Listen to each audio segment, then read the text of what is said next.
Bienvenue.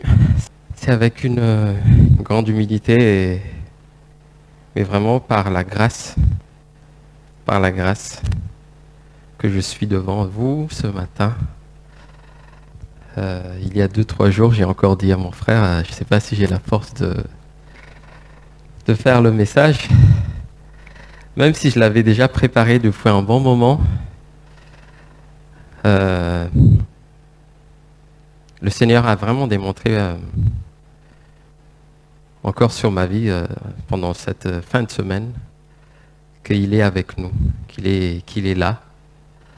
Et je vais en parler au fur et à mesure avec mon message parce que je l'ai modifié un petit peu par rapport à ce qui s'est passé. Mais c'est vraiment une grâce d'être devant vous ce matin. Et on est une semaine après JC. Est-ce que vous savez ce que ça veut dire? Une semaine après JC. Pour ceux qui étaient là, il y a une semaine. Tout à fait, une semaine après Jean-Claude. Les frères, il parlait des frères. Et merci mon frère, parce que c'était un message qui m'a réconforté beaucoup pendant cette semaine. J'aimerais vraiment, pour ceux qui n'étaient pas là, je vous invite vraiment à le voir sur YouTube. Et le message que j'ai préparé, que le Seigneur m'a donné aujourd'hui, c'est aussi je suis désolé du mot, c'est un petit spin-off. Un spin-off, pour ceux qui regardent des films, c'est que quand il y a une série, par exemple, je dis quelque chose de très célèbre, Fast and Furious, ils mettent des spin-offs, c'est-à-dire c'est une histoire qui est passée avant ce qui se passe actuellement. Et en fait, pourquoi je dis spin-off? Parce que c'est un message qui parle de ce qui se passe un peu avant, de ce que notre frère a parlé le 22 juin. Pour ceux qui étaient là aussi, pour ceux qui n'étaient pas là, je vous invite aussi à voir sur YouTube, à propos des flambeaux, que nous sommes des flambeaux. Et c'est le même chapitre que je vous invite à lire aujourd'hui, parce que la question qui se pose pour nous, pour moi, parce que je m'adresse aussi, ce message s'adresse aussi pour moi en premier, vraiment je l'ai ressenti comme ça, c'est que ce qui est dur en ce moment, pour nous les chrétiens, et pour nous, dans la vie quotidienne, c'est entretenir la flamme. Entretenir la flamme, que ce soit dans notre vie quotidienne, avec les relations avec les personnes, que ce soit pour l'Église, mais surtout, entretenir la flamme de cet amour du Seigneur qu'il nous a donné. Et comme je l'ai dit tout à l'heure, j'ai traversé quelque chose cette semaine qui à la fin, le Seigneur a démontré qu'il est là, quoi. Et je vous invite à lire, on va lire sa parole, parce que c'est sa parole, en fait, le message, dans Philippiens 2, pour ceux qui ont la Bible, avec eux, tablette ou autre. Mais je vais lire au nom de Jésus. S'il y a donc de l'encouragement en Christ, s'il y a de la consolation dans l'amour, s'il y a une communion dans l'esprit, s'il y a une tendresse et de la compassion,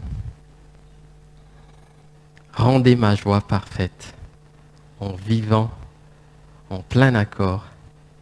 Ayez un même amour, un même cœur, une unité de pensée. Ne faites rien par esprit de rivalité ou par désir d'une gloire sans saveur, mais avec humilité. Considérez les autres comme supérieurs à vous-même. Que chacun de vous, au lieu de regarder à ses propres intérêts, regarde aussi à ceux des autres. Que votre attitude soit identique à celle de Christ. On va s'arrêter là pour le moment. On vit dans une époque tout est éphémère.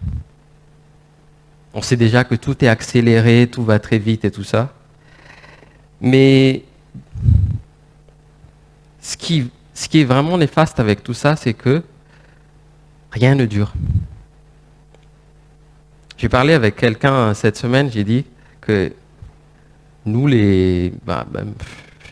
on va dire les jeunes, parce qu'il y a quelqu'un aussi qui m'a dit que non, tu es plus jeune. Je me considère encore comme jeune. Nous, les jeunes, on regarde même plus des vidéos ou des films de long métrage. Parce qu'on est inondé par ce qu'on appelle les shorts, ou comment ils appellent ça, des vidéos de 30 secondes. On est inondé par ça. Et quand quelque chose dure un peu plus, on se lasse. On se lasse très vite.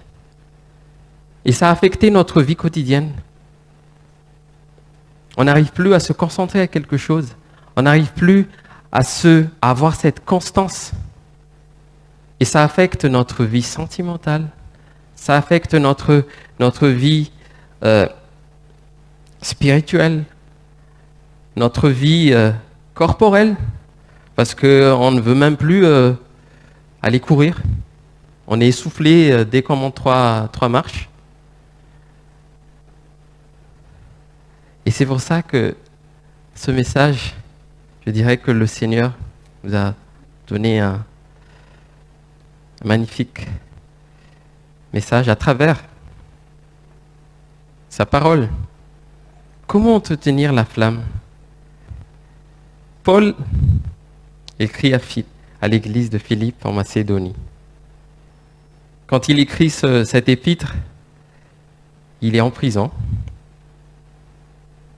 Et il dit donc, s'il y a donc quelle consolation en Christ, s'il y a quelque soulagement, j'ai une autre version, dans la charité, s'il y a quelque union d'esprit, rendez ma joie parfaite, ayant un même sentiment, un même amour, une même âme, une même pensée.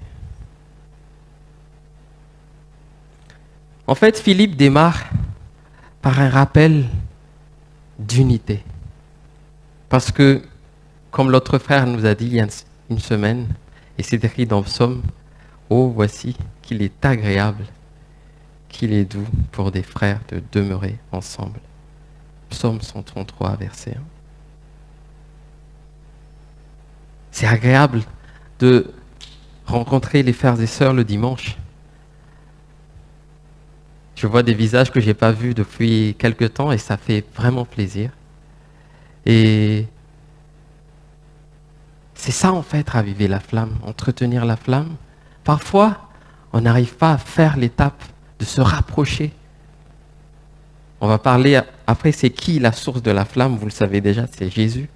Mais nous, quel genre de flambeau on est? Je ne vais pas refaire le message de notre frère d'il y a quelques jours. Mais la question que j'aimerais vous poser ce matin, c'est quel genre de flambeau nous sommes, vous êtes? J'ai vraiment choisi ces 4 slides en essayant de penser quel est mon rôle. Et peut-être que vous aussi, vous pouvez essayer de poser cette question, quel est votre rôle, quelle est votre place? Le Seigneur nous a donné cette flamme, cet amour. Est-ce que on utilise cette flamme pour détruire? Parfois, on blesse nos frères et sœurs, même en utilisant la parole du Seigneur. Parfois, on blesse des gens qu'on ne connaît pas parce qu'on est trop bouillonnant dans notre flamme. Je vous laisse méditer sur ça. Est-ce qu'on est, en bas à droite, Juste une flamme parmi tant d'autres qui est là le dimanche. J'aime bien une phrase de Philippe Roba parce qu'il est là, je peux le citer. Est-ce qu'on est là juste pour consommer comme au restaurant? Comme ces gens qui sont dans un concert, qui vont juste allumer un briquet ou leur téléphone, et à la fin du concert, ils partent tous, il n'y a plus rien. Ils ont juste consommé. Ils sont venus le dimanche, chaque dimanche. Ils allument la flamme le dimanche. Mais après, ils repartent. Il n'y a plus cette flamme. Est-ce que nous sommes cette flamme qui a permis quand même d'avoir des fruits, qui a permis que le plat soit, j'ai perdu le mot, cuit. Merci mon frère. Soit cuit. Donc on a été actif quelque temps. Mais ensuite, ça s'éternit. Ou est-ce que on est comme cette flamme dans la vasque olympique qui s'allume toujours et qui rassemble, qui est preuve de cet amour? C'est ce que nous allons partager ce matin à travers cet épître. Entretenir la flamme. Dans le verset 3, Paul nous donne déjà un premier indice. Ne faites rien par esprit de rivalité ou par désir d'une gloire sans valeur,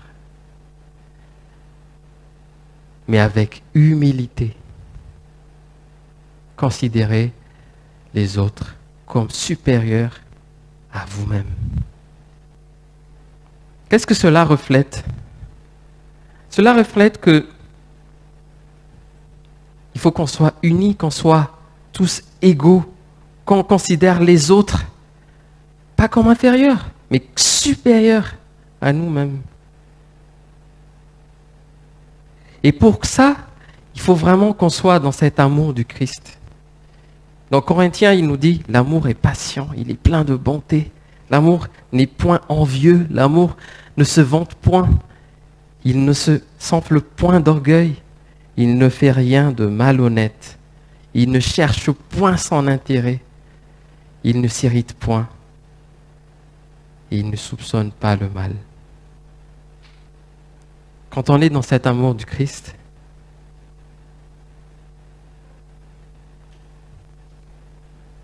on ne soupçonne pas le mal, et on fait ce travail qu'il nous a confié, sans orgueil, en toute humilité, en considérant les autres supérieurs à nous-mêmes. Dans Galates, il nous dit, portez les fardeaux les uns les autres, et vous accomplirez ainsi la loi du Christ.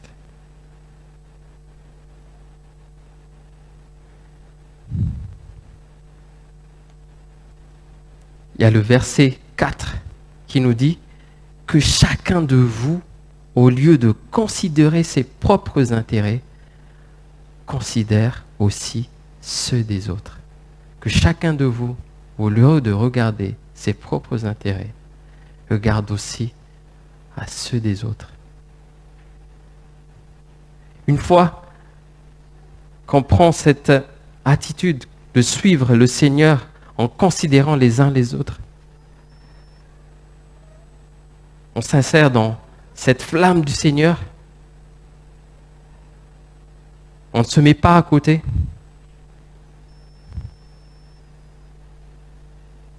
On partage cette chaleur avec humilité. Et c'est déjà le début de cet entretien. Cet entretien de la flamme.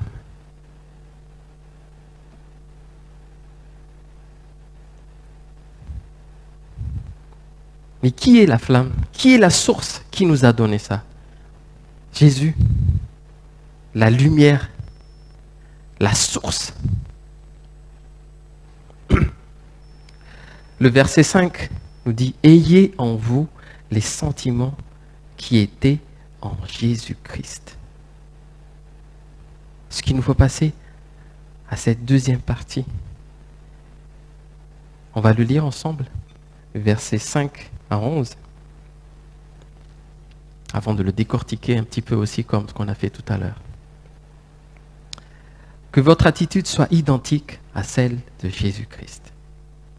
Lui qui est de condition divine, il n'a pas regardé son égalité. Tu vas assez vite, tu peux revenir un petit peu? C'est ça? Lui qui est, il n'a pas, regardez son égalité avec Dieu comme un butin à préserver, mais il s'est dépouillé lui-même en prenant une condition de serviteur, en devenant semblable aux êtres humains, reconnu comme un simple homme. Il s'est humilié lui-même en faisant preuve d'obéissance jusqu'à la mort, même la mort sur la croix. C'est aussi pourquoi Dieu l'a élevé à la plus haute place et lui a donné le nom qui est au-dessus de tout nom, afin qu'au nom de Jésus, chacun plie le genou dans le ciel, sur la terre et sous la terre, et que toute langue reconnaisse que Jésus-Christ est le Seigneur, à la gloire de Dieu le Père. Merci beaucoup, Gilles. Le Christ, qui est la source de cette chaleur, de cette lumière. Dans Jean 15, il nous dit, « Je suis la vigne, vous êtes les branches, les rameaux. Celui qui demeure uni à moi et à qui je suis uni porte beaucoup de fruits, car vous ne pouvez rien faire sans moi. »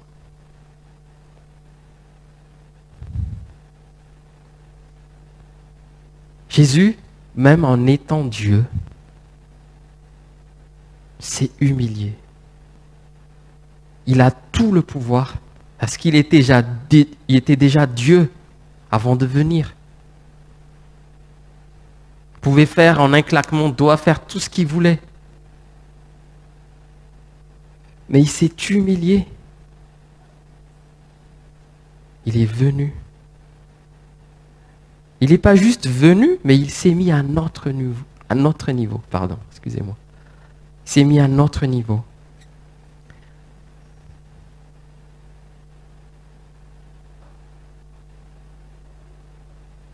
Jésus, qui savait que le Père avait remis toutes choses entre ses mains, était venu de Dieu. Et qui s'en allait à Dieu, se leva de la table, ôta ses vêtements et prit un linge dont il se ceignit. Ensuite, il versa de l'eau dans un bassin et il se mit à laver les pieds de ses disciples. C'est une scène qui me bouleverse quand même à chaque fois. Je ne sais pas si c'est le mot. Qui me surprend aussi quand je les vois dans les scènes de cinéma ou de séries qui ont reproduit la scène. De Jésus qui s'accroupit et lave les pieds de ses disciples. Je me souviens quand on était gamin, vraiment gamin, c'était peut-être 5 ans, 6 ans, je ne sais pas, 7 ans. Et à Madagascar, il n'y a pas tous les routes, c'est pas bétonné comme ici. Il y a beaucoup de poussière. Et quand on jouait chez nos grands-parents, on revenait plein de poussière. Et je me souviens toujours de ma grand-mère qui lavait nos pieds. Mais à cette époque, je ne comprenais pas ce qui était dit là. Mais une fois quand j'étais majeur et quand j'ai compris, quand j'ai reçu le Seigneur, C'était l'image qui me restait. Il dit, quand on était gamin, il y a mamie, on l'appelle Mam, qui lavait nos pieds. Imagine, maintenant, t'es grand. Est-ce qu'elle va encore laver tes pieds? Imaginez vous maintenant, est-ce que vous allez laver les pieds de vos enfants encore s'ils sont grands? Jamais.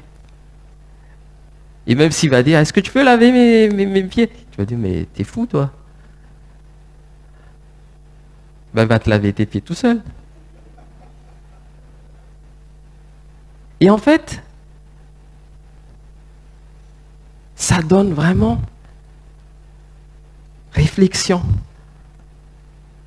J'imagine que les pieds des disciples, je suis désolé du mot, c'est déglingué. Avant, on n'avait pas des chaussures comme ça. Hein. Ils marchaient des kilomètres. Hein. Je pense qu'il y a la poussière de, je ne sais pas, ils ont fait combien de kilomètres de Jérusalem, Nazareth et tous les patelins qu'ils ont fait.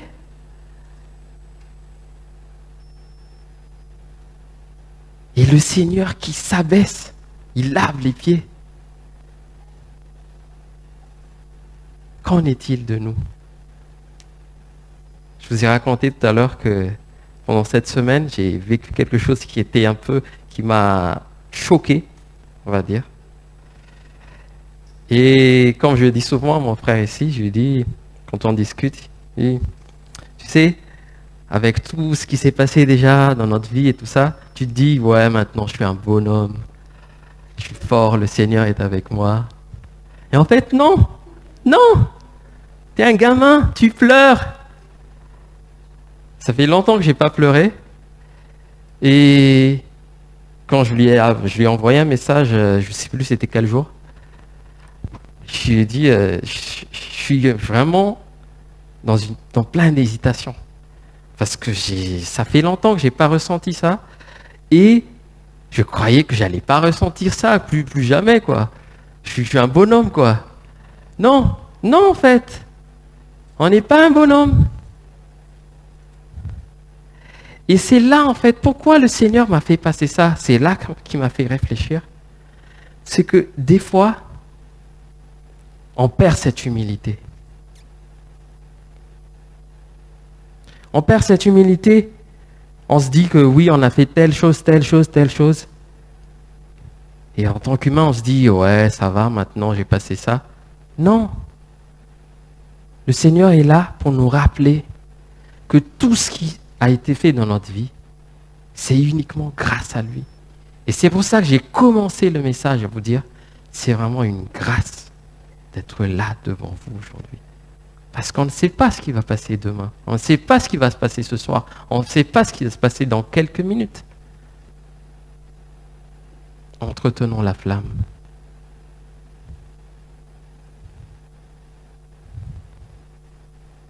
Verset 7. Mais il s'est dépouillé lui-même en prenant une forme de serviteur, en devenant semblable aux hommes. Il s'est humilié, verset 8 lui-même, se rendant obéissant jusqu'à la mort. Jusqu'à la mort à la croix. Donc j'ai passé cette épreuve. Et le vendredi, c'était le vendredi effectivement, mon frère. Donc la journée de la matinée, j'étais pas bien du tout. Et j'allais même pas, je me suis dit, je vais pas aller travailler. Je vais pas aller travailler. Mais j'étais obligé parce que voilà, je remplaçais quelqu'un au bureau et je devais être là. Et en allant travailler, en fait, le Seigneur m'a montré un miracle qui n'avait pas trop en rapport avec le travail que je fais, mais quelque chose qui était, je ne sais pas comment vous l'expliquer maintenant, mais il m'a montré qu'il est là. Et les chants tout à l'heure m'ont vraiment touché, parce que c'était des chants, je crois, que notre frère a choisi déjà il y a une semaine. Donc le Seigneur prévoit, c'est ce que je veux dire. Dieu, tu es le soutien de mon cœur. Il a montré vraiment, le vendredi après-midi, que peu importe ce qui se passe, et que parfois, même si la flamme s'éteint, il est notre soutien. Il démontre d'une façon, parce qu'il nous connaît, il nous démontre d'une telle façon à notre langage, parce que chacun de nous a notre propre langage. À notre langage, il te démontre, paf, qu'il est là. Et j'ai rappelé mon frère, on devait s'appeler. Faut qu'il m'encourage. Je lui ai dit, c'était à 17h je crois, mon frère, je garde ma place dimanche. Le Seigneur m'a montré un miracle. Il est là. Il est avec nous, il est vivant. Et que si vous passez en ce moment des périodes assez troubles, des moments difficiles, on passe tous des moments difficiles. Sachez qu'il est notre soutien, il est la lumière, il est la source. Parce que le Seigneur, il s'est dépouillé lui-même, verset 7. Ensuite, versets 9 à 11. C'est pourquoi aussi Dieu l'a souverainement élevé. C'est pourquoi Dieu l'a élevé à la plus haute place et lui a donné le nom qui est au-dessus de tout nom. Afin qu'au nom de Jésus, chacun plie le genou dans le ciel, sur la terre et même sous la terre.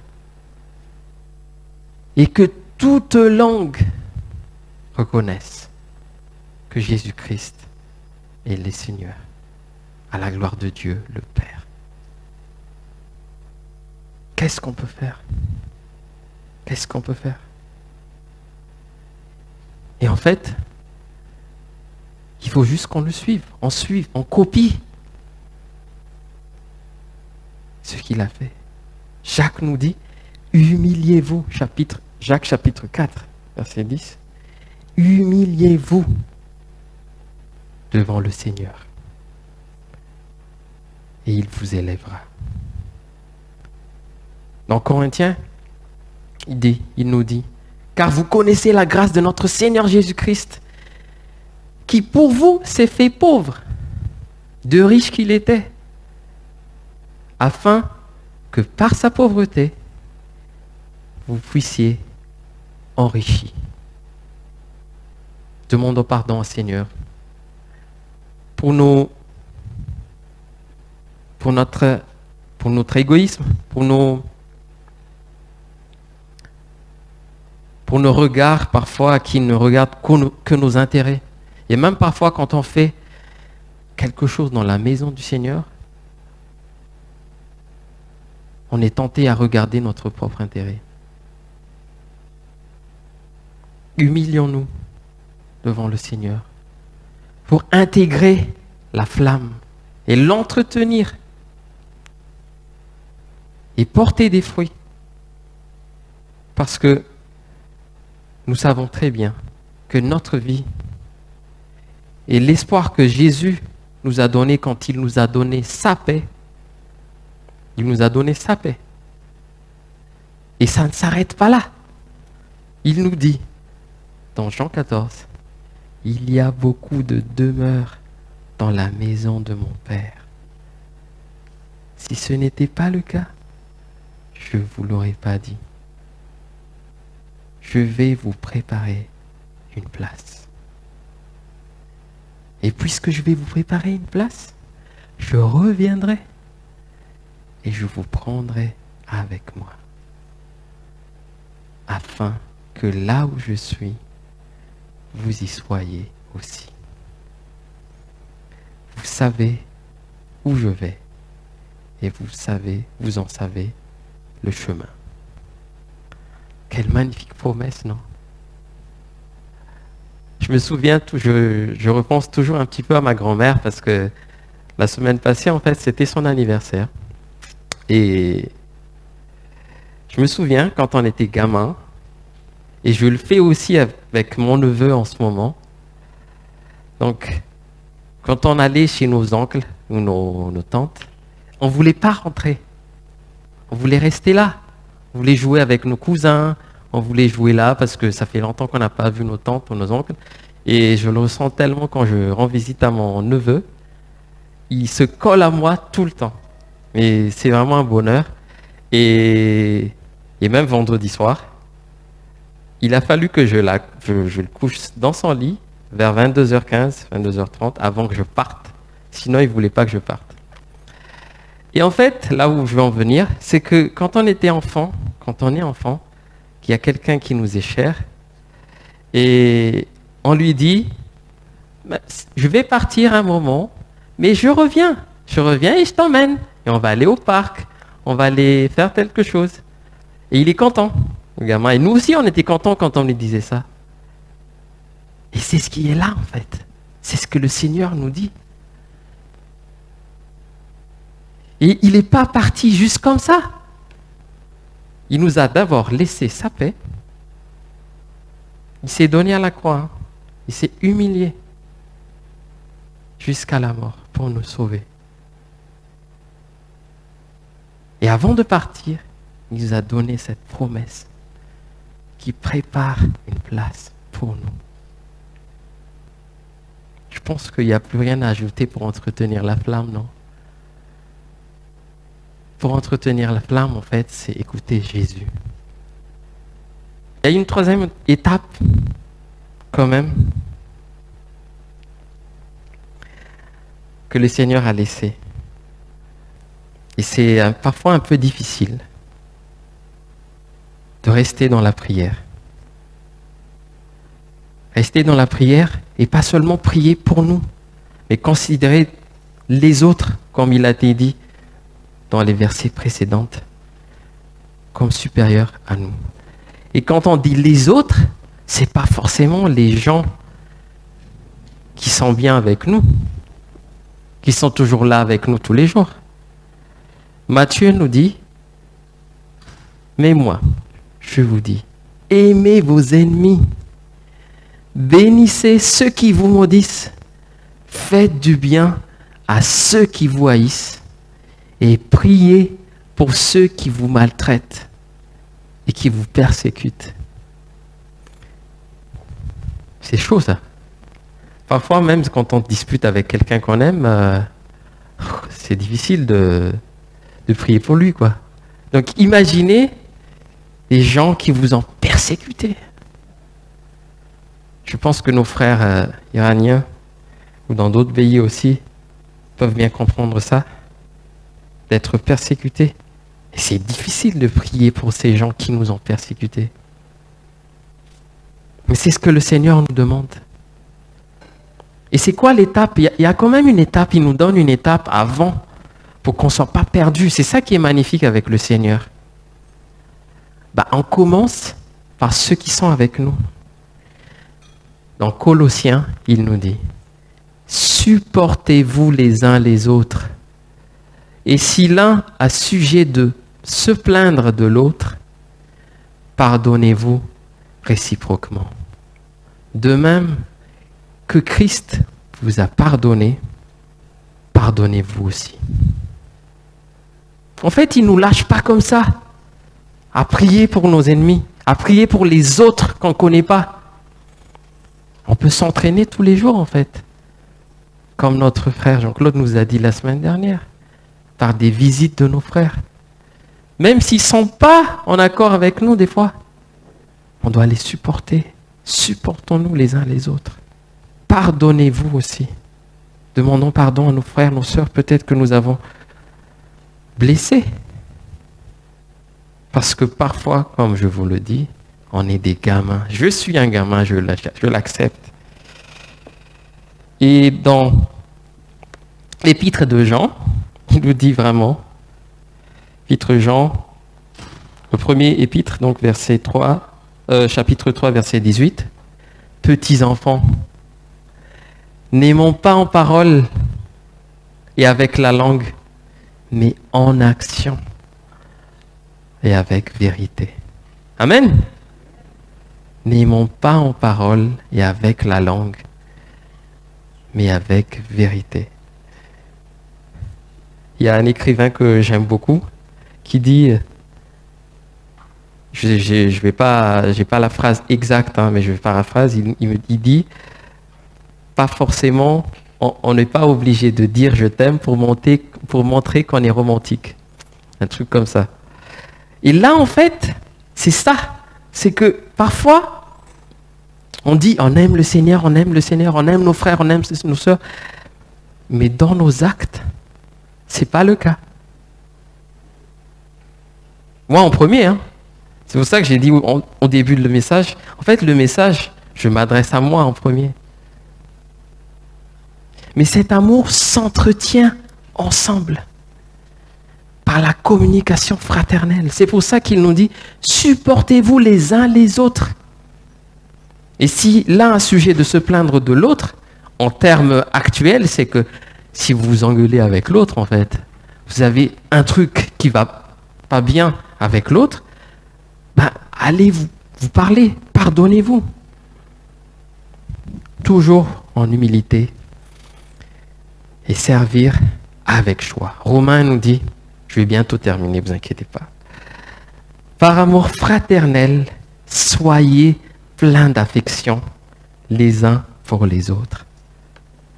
Par honneur, usez de prévenance réciproque. C'est dans Romains 12. Usez de prévenance réciproque. Soyez pleins d'affection les uns pour les autres. Parce que le Seigneur nous montre qu'il a de l'affection pour nous. Par sa promesse, il nous a dit qu'il prépare une place pour nous. Nous aussi, prenons l'exemple d'avoir dans nos cœurs une place pour nos frères, pour nos sœurs en Christ. Dans cette affection. Pour que nous arrivons à la fin et que nous puissions dire, comme Timothée, dans un verset ce qui m'a toujours, avant de le montrer, le verset, c'est le dernier slide, c'est un verset qui me fait sourire parce que je le trouve souvent sur les faire-part des gens qui meurent. Je ne sais pas en France, mais en tout cas à Madagascar, je le trouve souvent. Alors que pour moi, c'est un verset de joie, c'est-à-dire de victoire. Peut-être qu'ils le choisissent aussi pour ça, c'est-à-dire, oui, que voilà, c'est la victoire et tout. Mais moi, j'aimerais que ça soit sur, je sais pas, un faire-part de naissance aussi. Tu vois, peut-être un esprit de rebelle. Mais là où je veux en venir, c'est que si on entretient la flamme par humilité, en se rappelant du Seigneur qui s'est humilié, ensuite il a été glorifié, ben nous aussi, nous pouvons dire que j'ai combattu le bon combat, j'ai terminé la course, j'ai gardé la foi. Merci. Et en fait, l'image derrière n'est pas anodin, c'est toujours en rapport à la flamme. Cet amour du Seigneur qui nous a donné pour qu'on puisse briller. Il nous a passé le relais comme cet athlète qui se relaye pour entretenir cette flamme. Est-ce qu'on va l'amener à la vasque pour qu'elle se ravive, pour que ce vrai amour honore notre Dieu, que le Seigneur allume la flamme en vous, la flamme de son amour en Jésus-Christ, et que nous soyons des témoins fidèles et rayonnants Amen. Prions. Merci Seigneur, parce que ton amour est infini. Ta flamme n'est pas comme une flamme qui est sur terre, qui peut s'éteindre, qui peut se détériorer. Et ton amour est infini, Seigneur, comme une flamme qui ne se détériore jamais. Ravive cette flamme en nous, Seigneur, en ce matin. Pardonne-nous nos offenses, parce que des fois on oublie. On oublie, Seigneur, que c'est toi qui nous as donné cette flamme. Et que nous ne sommes rien, Seigneur. On est juste des outils pour le transmettre à nos frères, à nos sœurs, aux personnes qui ne l'ont pas encore. Je demande, Seigneur, pour qu'on puisse être des relais qui ne brûlent pas les autres dans leur visage, mais un relais avec affection, qui va amener ces gens vers toi aussi, Seigneur. Et pour ceux qui se sentent peut-être un peu éloignés, de les ramener vers toi, vers cette flamme, Seigneur. Merci, Seigneur. Et que ta bonté soit pour cette Église, que tu nous as donné cette belle famille de Pessicar, mais aussi à toutes les églises dans le monde en ce matin, avec toutes les familles, toutes nos familles, là où ils sont, Seigneur, en ce matin. Peu importe la situation où ils sont, qu'ils sont dans la joie, dans la tristesse, dans le trouble, qui ne sont pas dans la santé peut-être, Seigneur. Donne-leur cette flamme, Seigneur. Redonne-leur cette joie et cette paix. Et cette espérance surtout, que tu puisses se rappeler que tu reviens bientôt, parce que tu prépares une place pour eux, Seigneur. Au nom de Jésus. Amen.